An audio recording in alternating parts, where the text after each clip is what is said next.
Please stand up. We will start the prayer. Martin, can you start the prayer? Okay. Stand up.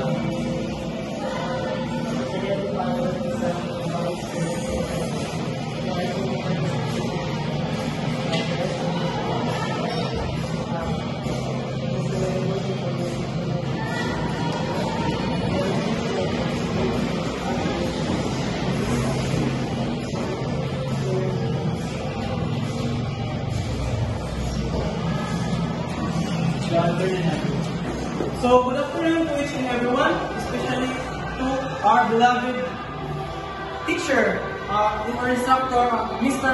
Raymar Cabala. So, my name is Raylan Tubila. I am the second reporter of Group 5. So, my topic is all about the computer. So, before I start, let me first read to you my objectives. My objectives is at the end of this lesson, the students will know.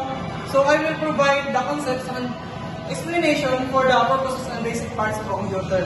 So firstly is the purpose and basic parts of a computer. So the computer is a machine that processes and stores information. It's all about the computer is a machine that processes and stores information. So overall, the purpose of a computer is to process the data and perform calculation, store information, and execute programs to help users. Whether now, because we're in the 21st century now, so it means we are highly advanced in the technology.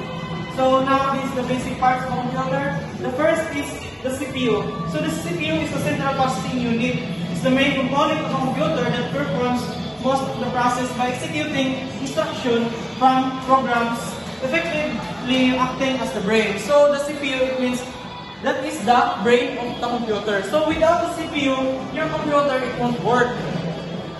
So that is the CPU in the computer. That is the brain.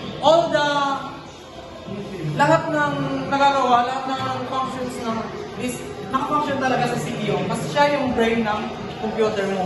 So next is the hard drive. Hard drive is to store the data. Means, for example, in your gadgets you have a memory card. So it is the same in the hard drive. So your computer you have a hard drive. So you will easily store the data whether it's. So next is the microprocessor. The microprocessor of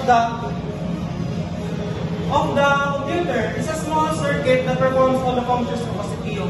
So, microprocessor is an integrated circuit that performs the functions of a CPU. So now, I will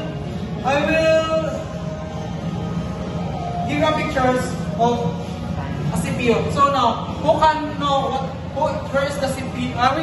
Where is the microprocessor here? This is the microprocessor. It's in that small things that's microprocessor. It means it's the in human they have a brain. So in computer, in a brain you have many parts. So this is the microprocessor. Many parts of the brain CPU. So next is the modem.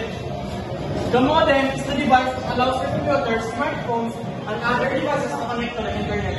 It means the modem is that is the one who adapt the signal through to deliver into your computers or smartphones. So that is the modem. If you will see in many houses, kung makikita nyo sa iba't ibang bahay, di ba maraming piso wifi? Then makikita nyo sa itaas, merong isang bagay na umiilaw sa taas ng ulan. Then yun yung modem. Siya yung nag-a-adapt ng signal through to the server of that Wi-Fi or to that Wi-Fi. So next is the types of a computer. So PC is a single user instrument and it is designed for individual use. It means the PC or a personal computer. It means it's yours or it's your individual use. It means that it's yours. There are many types of PC, especially the laptop and the desktop. So next is the desktop. So the desktop is a part of the PC. So that is not designed for portability. It means na the desktop is a non-portable PC. It means kung dyan mo lang talaga nilagay, hindi mo na siya madadala kahit saan kung gusto mo. Pero depends na lang sa isang tao kung anong gagawin niya. Or dadala niya sa iba, pero mahirap na bagay na kasi yun kapag dinala mo sa. It means kung dyan mo lang nilagay, dyan mo lang talaga magamit. Next is the laptop. So it means it's the part pa rin sa PC. A laptop is a portable personal computer that is foldable. So makikita nyo sa ngayon, di ba maraming nagdadala ng laptop? It means isa rin yan sa types of computer. It means kaya personal computer sila. And it is a foldable or portable na madadala mo kahit saan. So next is in the types of computer is the personal digital assistant or the are tightly integrated. Are tightly integrated computers that usually do not have keyboards but rely on a touchscreen for user input. So that is the personal digital assistant. It means that is the old version of the devices. Pero old version pa niyan, marami pa rin gumagamit niyan ngayon. Next is the server. It's a computer that has been built up to provide network service. So yung server, kung makikita nyo ngayon, kasi na, grabe ka, we're in the 20th century now, so dyan yung server. Dyan lahat na stores and data, information, in processing in worldwide. Next is the mainframe. The mainframe is a large, powerful computer that can handle many tasks simultaneously and is often used for commercial purposes. So it's types of computer, but the mainframe is kahit sa isang yan yung mainframe. Ito yung example ko na picture ng mainframe. Makikita nyo naman dito na may apat na. Pero yung sa loob ng apat na ano dyan sa mainframe is may laman niyang mga computer. Kahit pagsabay-sabay nyo pa yung gamitin, magagamit nyo pa rin. Next is the wearable. The wearable computers are integrated into cell phones, watches, and other small objects. So that is the one of the example of wearable types of computers. The watches, mainly in the 20th century now, they are mostly highly advanced technology. That's one that mostly is the watch, which is the wearable computer, yung nilalagay lang dito. Kahit pwede mo magamit kahit ano. So,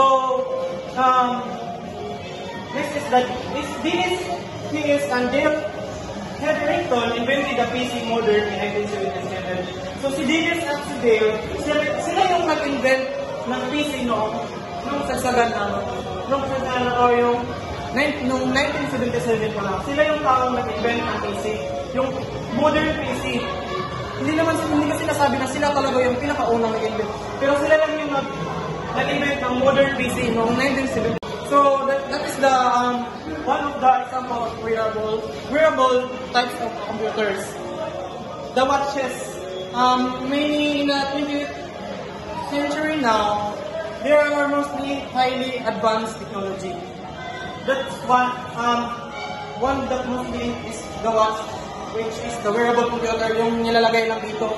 Kahit pwede mo magamit kahit ano. So, next is that Dennis Hughes and Dale Hetherington invented the PC modern in 1977. So si Dennis at si Dale, sila yung nag-invent ng PC nung sasagana o yung nung 1977 pa lang. Sila yung taong nag-invent ng PC, yung modern PC. hindi kasi nasabi na sila talaga yung pinakaunang nag-invent. Pero sila lang yung nag-invent ng modern PC noong 1977. So next is the World Wide Web, Internet, or the Internet is a worldwide system of interconnected networks that facilitates data transmission among innumerable computers. So it means yung World Wide Web or the Internet, siya yung tumutulong para maka-access tayo sa ibang websites. Like for example, in the Internet, like for example, if you would open the website of Facebook, you would highly use the World Wide Web or the www in that dictionary. So that is parang ito yung kulay para maka-access ka sa ibang websites. Next is the search engines. It's a program that acts as a self-searching catalog for the Internet. So ito yung search engines Mostly now we use one website. Most highly used is Google. That website is Google because that's if you search now in the search engines you if you want some of the information you want to know. So Sergey Brin and Larry Page, directors of a Stanford research project, was developed the search engine in 1998. So sila yung Sergey Brin at Larry Page, sila yung nag-develop ng search engine noong 1998. Sila yung Sergey Brin at Larry Page. Next is the role of computers in scientific research. So the role of computers, some of the most important applications used in scientific research and the data storage, data analysis, and knowledge sharing. So yung role niya talaga, dito na tayo sa scientific research. Pero yung role niya talaga, yung role ng computers, siya yung tumutulong, especially now, in highly advanced technology. Hindi mo na kailangan mag-calcula kasi parang gagamit ka na lang ng isang application sa computer para madali mo nang malaman kung ano talaga yung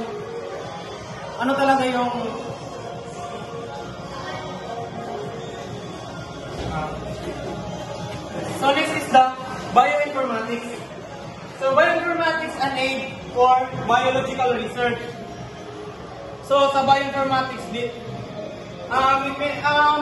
malalaman nyo pala sa word palang bioinformatics from the word informatics or the word bio, dito mo malalaman yung mga information about sa buhay ng isang tao. Dito kung gusto mong dito ka lang sa bioinformatics. So next is the software tools which are handy in analysis. Firstly is the BLAST. They are commonly used for components and sequences. So sa BLAST, ito yung commonly used for comparing sequences. So, like for example, when you go to the hospital, you want to know, gusto mo kung may ano ka na parang kapatid mo siya, magpapa-DNA kayo. Ito yung first gagawin ng isang doktor.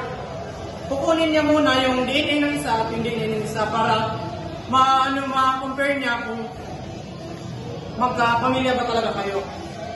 Next is the annotator. So the annotator is the analysis tool. The analysis tool in the software tools.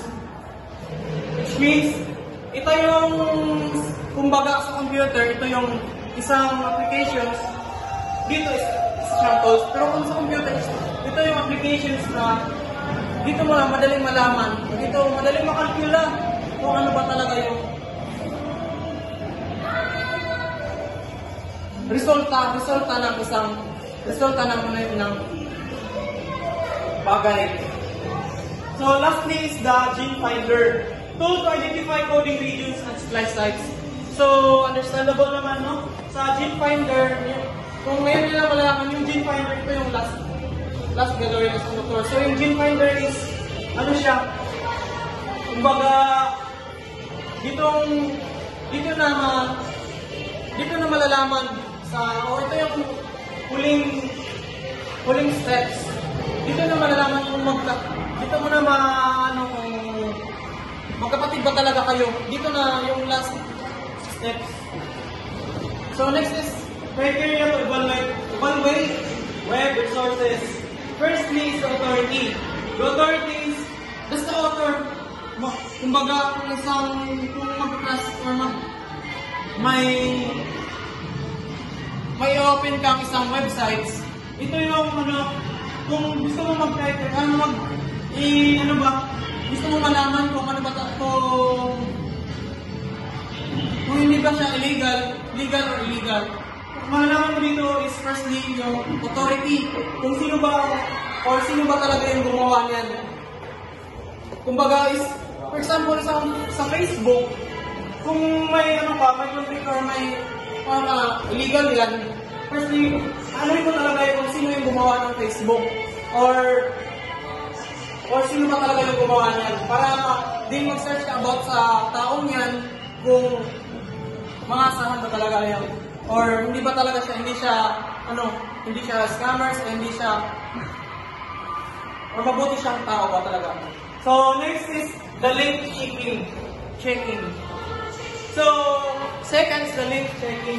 This can help you determine how well thought of a site is. So, now, the link checking is evaluating the quality of the website links. So, dito na ma-evaluate kung totoo ba o panipaniwala o hindi ba talaga illegal or legal websites ba talaga yung gusto mong i-open. So, thirdly is the purpose and objectivity.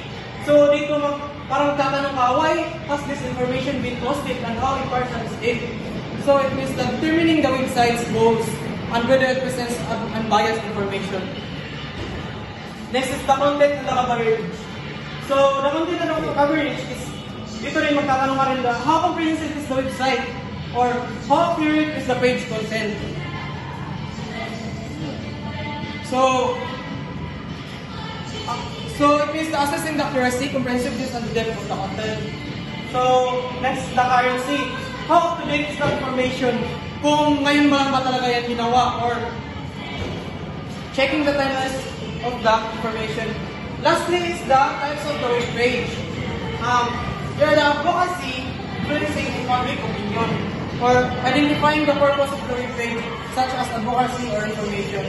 Dito mo malalaman kung anong type siya ng web page. Or may ba talaga siya na informasyon. So, dito, sa guys, are you listening to me? Because this is the example. So, this is the man. You see? So, that's all. Thank you. Thank you for all.